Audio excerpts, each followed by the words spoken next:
just for folks that are far away. They said, are you going to record it? Are you going to live stream it? And I said, no, I don't think so, but I'll try to record it and see what happens. So we're going to try to record it. It's real. Sorry. Go ahead. I was going to say, just so people understand why, part of why we're doing this, Gwynn Valley has a large international staff. So there are people all over the world that responded to our Facebook page about Lance coming who wanted to be here. But of course they can't come. So we're going to send Lance to them. Nobody will see your face because it's pointed at me, so your comments are going international, but it won't matter. Don't worry about it. I was sitting here thinking, I was standing in line getting ready for supper, and I was looking out there and walking up. I saw this young lady and her daughter come walking up. And I thought, could you guys stand up? Could you and Mavis stand up? Is Mavis still here? She was with her daughter. Annie was with her daughter. And your daughter is about the age you were when I was at camp. And Amy too. They were about the same age group.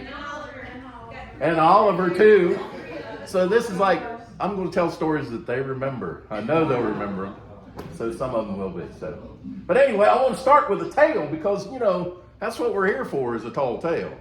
And you never know how tall it's going to be. This one's going to be really tall because it was about coming up here. You know, I drove up here from Columbus. I got about halfway up the mountain, and there was a wreck on Saluda grade, so I had to go up through Saluda, the back country, and get up to that way. And then there was another place, there was a wreck, and I had to take a detour, and I ended up, I'm never going to get here. I started here about 2 o'clock this afternoon and got here about 5. So anyway, got here. I'm driving along. I get on the other side, this side of Hendersonville. I'm driving along, and I look down, and here's this chicken running along beside me. I looked at my speedometer, and I'm running 50 miles an hour, and this chicken's running right beside me. The chicken looked at me and went, wow! So I'm not going to let any chicken beat me, you know. So I punched that old Toyota down, boom, you know, and I'm up about 65 miles an hour, and I'm pulling up beside that chicken, and the chicken looks up at me, and I look down at the chicken looks up, and he goes, wow, and takes off again. Well, somewhere around Horseshoe or somewhere, he went off one of those side roads and went way back in the country. I didn't even know there were gravel roads in North Carolina still, but we were on a gravel road, and all you could see was dust and feathers. It must have been running about 70, 80 miles an hour, but all I could see was that dust trail, and I was going to figure out what was going on with this chicken, because no chicken's going to outrun me. And so I'm driving along, and all at once I see that dust trail kind of go up to this old farmstead. So I pull in there, and there's this old guy sitting on the porch with a pair of bib overalls. I said, say fella, did you see something strange come through here? I said, I swear there was a chicken, must have been running about 80 miles an hour, come through here. He said, well, I don't know nothing about no chicken, he said. I said, are you sure there was something? Well, he says, it might have been one of my chickens. He says, the only thing I know about it's got 3 legs. What do you mean it's got 3 legs? He says, I raise 3-legged chickens. And I said, now why would you be raising 3-legged chickens? He says, because I like a leg, and my wife, she likes a leg. And my boy Junior, he likes a leg too, so I started raising 3-legged chickens. I said, well, are they any good to eat? He says, don't know, ain't never caught one yet.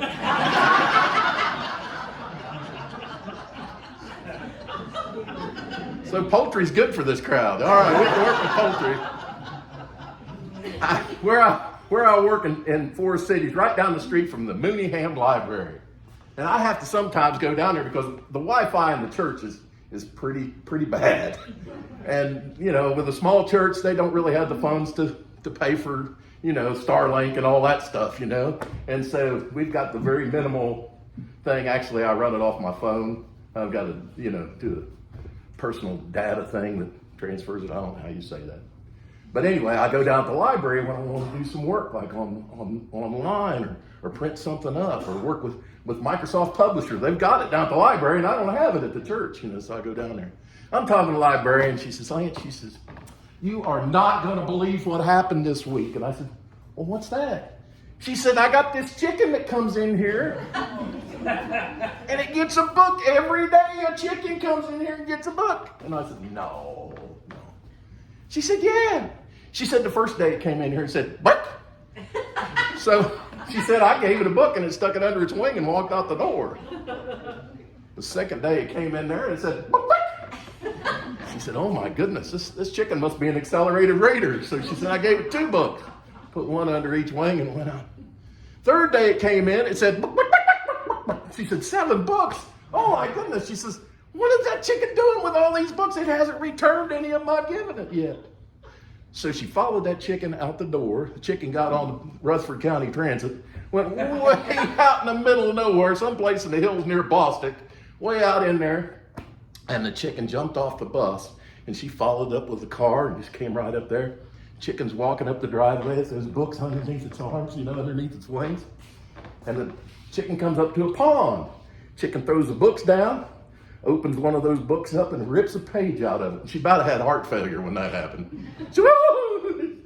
And the chicken stuck that page in its mouth and swam across the pond. Now, if you can believe any part of this, a chicken swimming across the pond, now that's kind of rare right there. But it swam across, and there's a frog sitting on a lily pad on the other side of the pond. And the chicken hands that page to the frog, and the frog says, read it.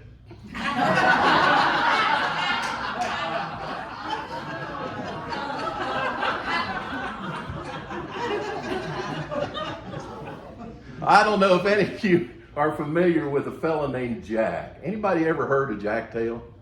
If you've heard of Jack Tail, raise your hand. I want to see how many Jack Tail people there are. Now, I know one Jack Tail I bet you everybody's heard. Fee, fi, fo, fum. You know that one? How many people's heard that one? Yeah, Jack and the Beanstalk. Yeah. Well, actually, that's not even an American folk tale. That's a British folk tale. There's an American version of it. It's 10 times better. They made the sequel over there in Britain off of this one. Because this one was made right here in this valley. And it's called Jack and the Bean Tree. You see, Jack and his granny, they lived on a little hillside farm up near, Cedar Mountain? Right up here on top of Cedar Mountain. They had a little hillside farm. This is way back when. And there come a big drought. And Jack and Granny didn't have anything to eat. And their cow even dried up. And Jack's granny said, Jack! And that's just the way she talked too. She said, Jack, take old Bossy the cow to town and trade her for some peanut butter. Because they dearly love peanut butter, right? It's their favorite thing. So Jack's got Bossy by the halter and he's going down the road. Pretty soon he comes on this guy leaned up. He's got a big pinstripe suit on, big Panama hat, leg up against the tree. He says, hey, bud, where you going? Jack says, I'm just taking Bossy to town, trade her for some peanut butter. Come here, I got something for you. So Jack goes over there. Guy says, how'd you like to trade that cow for these here magic beans? They'll fulfill your wildest dreams. He says, they're magic. Jack says, I couldn't do that. Granny would hide and heel me to the barn door if I did that. I couldn't do that. I've got to trade her for some peanut butter. Come on, what are you, chicken or something? Come on. Granny's not gonna hurt you. Come on, what are you, some kind of chicken or something? And finally, he wouldn't let up till Jack traded him. And now you're all thinking, I've heard this story before. Just hang in there with me, hang in there. So he goes back home. And there's Granny at the door. She's waiting for the peanut butter, got the bread and everything ready to spread it out. And she looks and she says, you did what? He says, I traded these for these beans. I traded her for these beans. They're magic beans. He says, they'll fulfill our wildest dreams. We'll get rich. We'll be rich beyond our dreams. She said, that's not even enough for a mess for supper. And she threw him out the back window of the house. And she sent him to bed without any supper, which wasn't anything different because they hadn't had anything to eat for about a week anyway. So Jack, he's laying in that bed, sawing those logs.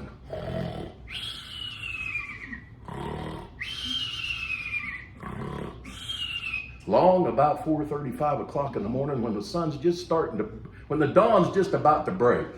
It's just got a little tiny crack in it, before it breaks. Anyway, it's got that little crack of that dawn coming through. He starts feeling his bed shaking. And it shakes and it rumbles and dances across the floor, the bedroom floor, and pretty soon it throws him plumb out of the bed. And he wakes up and he goes, and he looks out the back window, and don't you know he could see this bean vine? It looked like a giant redwood tree. So he went out there and he's looking at it. just as he got out there, the sun was breaking over the top of it, and he had to take 3 steps backwards to get his head so he could tilt all the way to the top. And that bean vine went right up through the clouds. And he thought, well, I guess it's my density to climb this bean vine. So he starts in a climbing. He climbs and he climbs and he climbs and he climbs and he climbs and he climbs for almost a whole day. And he gets up there just about dusk. And he's looking way over. What do you think he saw over yonder? What is that? Anybody know what that is over there? He's looking at? A 3-legged chicken? No. It's an igloo, but he'd never seen an igloo before. Never in his life had he seen an igloo. So he jumped off of that bean vine onto the clouds, and guess what? He started bouncing because the clouds were made out of marshmallow. And he bounced all the way up to that igloo, and he came up to the door and he knocked on the door. And that door opened up. And Jack was staring nose to toe with the biggest boot he'd ever seen in his life. And he took 2 steps backwards and he saw, oh my gosh, it's a giant. It is a giant with one eye in the center of his forehead. He's going, "Ah!" like that. And he was kind of mad because, you know, it was disturbing his peaceful rest.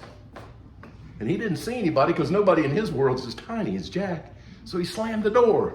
And Jack flew backwards from the air from that door, and he's going, whoa! And he hits the clouds, bounces right back up on the igloo, right next to the window. Works his way around to the window, and he's looking out there.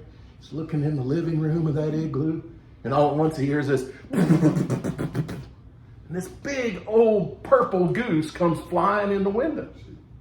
A purple goose. Never heard of a purple goose. Made 4 laps around the dining room table, honk, honk, honk, honk, honk, honk, honk, honk, honk, honk, sat down and laid an egg. Now, what do you think that egg was made out of? No, it wasn't gold.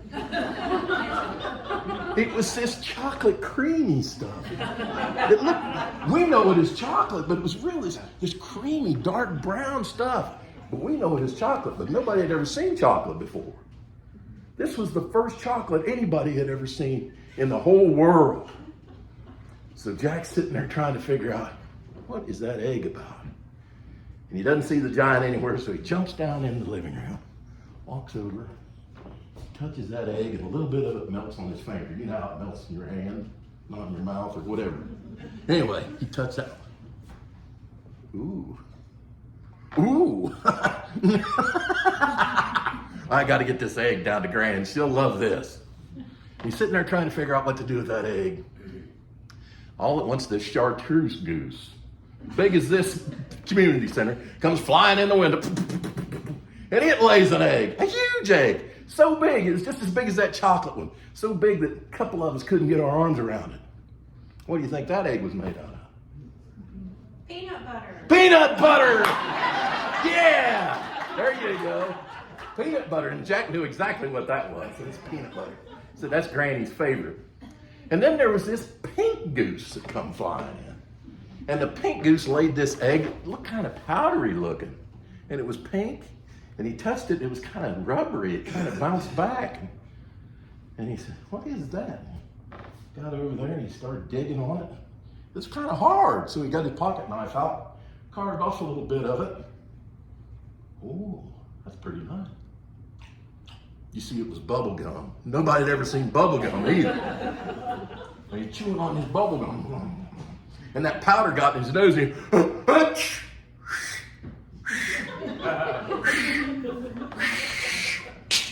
ew! Yeah. Anyway, I got to get these eggs down the mountain, or down the bean vine. How am I going to do this? And he doesn't know what to do. And he's sitting there thinking, and about that time, the giant comes in through the dining room, reaches down right beside Jack, and grabs that chocolate egg, and in one bite, and you know how after you eat a big bowl of Irish stew or a chocolate egg that weighs 3,000 pounds, you want to sit down and take a break? That's what the giant did. Pretty soon the giant was sound asleep.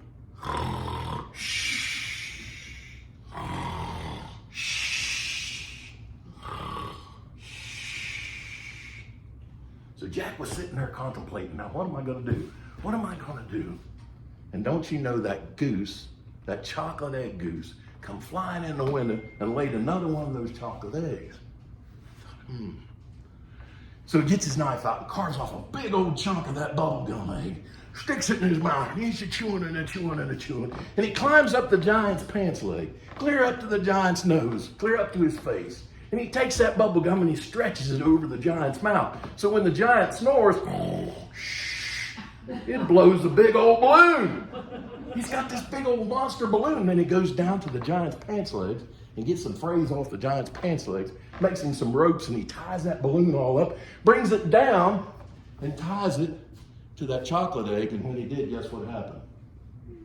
It started to floating. So Jack says, oh, this is it. And he goes for the door, bringing that egg with him. He gets to the door. Now, how many of you have ever gone to your bedroom door and just kind of pulled it just a nudge and a draft or something catches it, wham, slams the door like that, and your parents say, what are you doing? Slam the door! Anybody ever had that problem? Jack touched that door and don't you know, wham! And it woke the giant right up. Like that. So Jack, he's a hurrying out there just as fast as he can go with that egg and the giant. Fee, fi, fo, fum, I smell the blood of the... No, it's an American folk tale. It's an American. So he gets out the bean vine. He's thinking, oh my gosh, what am I going to do? What am I going to do? What am I going to do? He says, he says, none of this stuff that I'm thinking is going to work. So he jumps up on the egg and takes his Barlow knife, punches him a little tiny pinhole in that balloon, and he pinches it off. When he lets loose of it, all the way down to Granny's house. Then he climbed back up the bean vine. And the giant, he'd just kind of given up on Jack when he saw him do it. Well, I lost my chocolate egg. So he went back in the igloo, and he rolls out that peanut butter egg. He rolls it right down, and he rolls it down through the bean vine hole. It landed right down there at Grand's house. And he's going back up for the bubblegum egg. And he's just about there. And he sees the giant. And the giant sees him. And he runs in and gets the bubblegum egg. And the giant's right behind him. He's rolling that egg just as hard as he can go, just as fast as he can go. And the giant's right behind him. Ah, fee, fi, fo, and all that stuff. The blood of an American. And Jack gets to the bean vine and says, oh no, what am I going to do? What am I going to do? So he rolls that bubblegum egg down through that hole. And he got the angle just right. So that thing, instead of going straight down, it kind of angled off and went out. And it fell for days. And when it hit the ground out in North Dakota. You know, went 200 feet below the surface of the ground. That's where all the bubblegum mines are, is out there. Which leads me to the story of the bubblegum cartel. You guys know about it? I'll tell you that one later. But anyway, and Jack's standing there, what are we going to do? He carves him off a big old chunk of that cloud, and he jumps up on it, and he jumps down through the bean vine hole. Bar. And the giant's right there, and he goes, brrr. And Jack goes back down. Bar. So the giant starts climbing down the bean vine. Here goes Jack back up. Bar. Comes back down, and he lands just right on top of the giant's head. Right in the center of his head. And the giant lets go of the bean vine. And when he let go of the bean vine, guess what happened? He starts falling. Jack grabs his cloud, jumps on it. Bar, bar, bar, bar, bar. When he finally settled down, he hitchhiked his way back to Granny's house. And Granny was sitting on the porch. Granny was sitting on the porch, and she had a cup of that chocolate melted in a cup, and a cup of that peanut butter melted in a cup. And she was sitting there.